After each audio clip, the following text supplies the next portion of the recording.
আদিবাসী autonomous council লেকে চলবে আমার বাগান আমার হক বাগানের মাটি পাইক লাগে অটোনমাস কাউন্সিল हमने के देख লাগে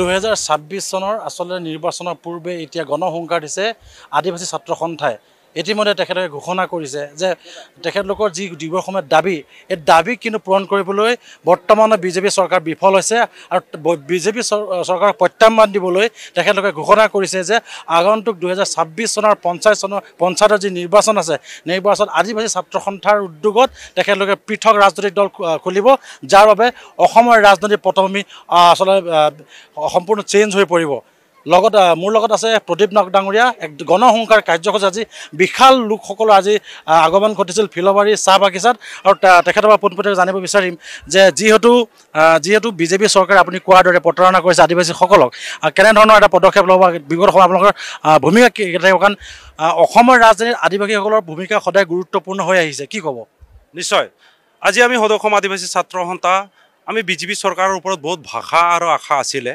কিন্তু তেখেতসকলে আজি 10 বছৰ উকলি হৈ গ'ল কিন্তু আমাৰ আদিবাসীৰ কোনো এটা ইস্যুৰ ওপৰত তেখেতসকলে আলোচনাও নকৰিলে আনকি এটা কাগজো তেখেতসকলে উঠাই নাচালে ইমানটা লোকসভা ৰাজ্যসভা পাৰ হৈ গ'ল আৰু ইমানটা বিধানসভা আমাৰ অসমৰ পাৰ হৈ গ'ল কিন্তু একো কৰিব নোৱাৰিলে বা একো নকৰিলে ইচ্ছাইটো কৰা নাই গতিকে সেইটোৰ কাৰণে আমি চিন্তা কৰি আছোঁ আমাৰ ইস্যুবিলাকে হয় পলিটিকেল ইস্যু গতিকে আমাৰ ইস্যুবিলাকক যদি পলিটিকেলি সলভ কৰিব লাগিব তেতিয়াহ'লে নিশ্চয় আমি পলিটিকেলি আজি চিন্তা কৰিবৰ কাৰণে বাধ্য হৈ গৈছোঁ যিটো যোন বিজেপি চৰকাৰক আমি আশা কৰিছিলোঁ যোন বিজেপি চৰকাৰে ইমান ডাঙৰ আশাৰ ভাৰসা দিছিলে এই আশা ভাৰসা যদি শেষ হৈ যায় তেতিয়াহ'লে মানুহে কি কৰিব সেই হিচাপত যিটো আমি জাতীয় সংগঠন হয় জাতিৰ এটা ষ্টুডেণ্ট ইউনিয়ন হয় এই হিচাপত জাতিৰ যদি উত্থান কৰিবৰ কাৰণে যদি আমি পলিটিক্সত যদি ভৰি দিব লাগে আমি পলিটিক্সত ভৰি দিম সেইটোৰ কাৰণে যিটো লাষ্ট ষ্টেপ যিটো সকলো জনগোষ্ঠীবিলাক সকলো বস্তু কিবা না কিবা পাই আছে তাৰপিছতো কিন্তু আমাৰ আদিবাসী জনগোষ্ঠী যদি একো নাপায় স্পেচিয়েলি ভাৰতৰ সাংবিধানিক প্ৰটেকশ্যন যদি নাপায় তাতকৈ লাজ লগা দুখ লগা কি হ'ব পাৰে সেইটোৰ কাৰণে যিটো আনেৱালা বা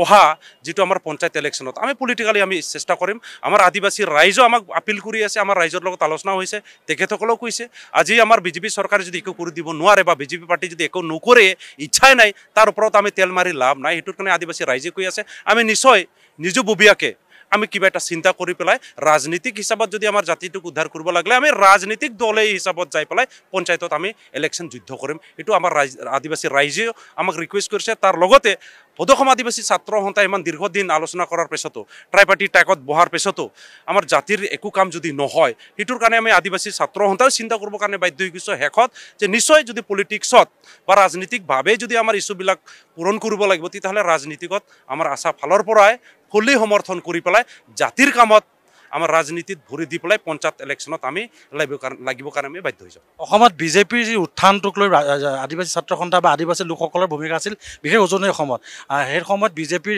বহু আজবিষী নেতাই আচলতে বিজেপিক ছাপোৰ্ট কৰিছিল কংগ্ৰেছৰ দুৰ্নীতিৰ বিৰুদ্ধে মাত মাতিবলৈ কিন্তু বৰ্তমান দেখা গৈছে আপোনালোক সন্তুষ্ট নহয় কি ক'ব মোৰ নিশ্চয় একদম স্পষ্ট যোন চৰকাৰে দুৰ্নীতিকৰ কথা কৈছিল যোন চৰকাৰে কৈছিল হামলোক কাৰাপশ্যন হটাও কাৰেংগে এতিয়া আদিবাসী জাতিক যিটো দিম বুলি কৈছিল সেইটো নিদিয়া মানে কি বুজে এইটো কাৰাপশ্যন নহয় নেকি এইটোতো কাৰাপশ্যন আদিবাসীৰ বাগানৰ মাটি লুটপাট কৰি পেলাই কোনোবা পুঁজিপতিৰ মানুহক দিয়া এইটো কি কাৰাপশ্যন নহয় এইটোতো কাৰাপশ্যন আমাৰ মাটিৰ পাট্টা আমি পোৱা নাই এইটো কি কাৰাপশ্যন নহয় এইটোতো কাৰাপশ্যন তেতিয়াহ'লে কোনটো কাৰাপশ্যনৰ কথা কৈছিল আমাৰ আদিবাসীৰ কোনো কৰৰ টকা কিবা টকা আমাৰ কোনো চুইচ বেংকত নাইতো আমাৰ যিটো সম্পত্তি আছে নেচাৰেল সম্পত্তি সেই সম্পত্তিকে ভাৰতৰ সংবিধানৰ মতে প্ৰটেকশ্যনৰ বিচাৰিছোঁ এই প্ৰটেকশ্যন যদি নাপাওঁ কোনটো কৰাপশ্যনৰ কথা কৈছিল সেইটোৰ কাৰণে কৰাপশ্যনটো দূৰৰ কথা কিন্তু আমাক যিটো বিজেপি চৰকাৰে যিটো কৰি দিম বুলি কৈছিল সেইটো নকৰিলে ব্যৰ্থ হ'ল বা তেখেতসকলৰ ইচ্ছাই নাই সেইটোৰ কাৰণে আমি পলিটিকেলি ফাইট কৰি পেলাই যাবৰ কাৰণে আমি বিজেপি চৰকাৰক ইয়াৰ পৰা মানে বিদায় দিয়াৰ কাৰণে আমি পৰিকল্পনা কৰিবৰ কাৰণে আমি বাধ্য হৈ গৈছোঁ আৰু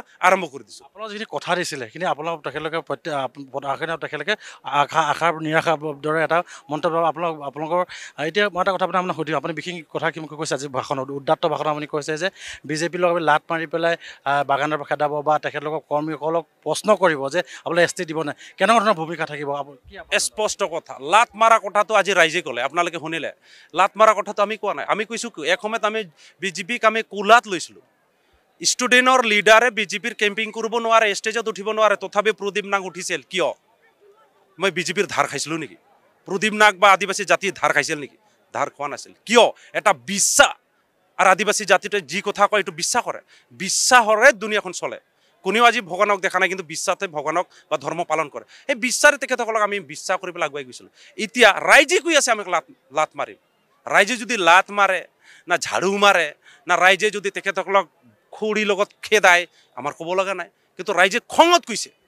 যোন চৰকাৰক ভাল পাই ঢোল বজাই সোমাইছিল, আজি কিয় কৈছে? আৰু এই ক্ষোভটো কোনে আনিলে? বিজেপি আনিলে।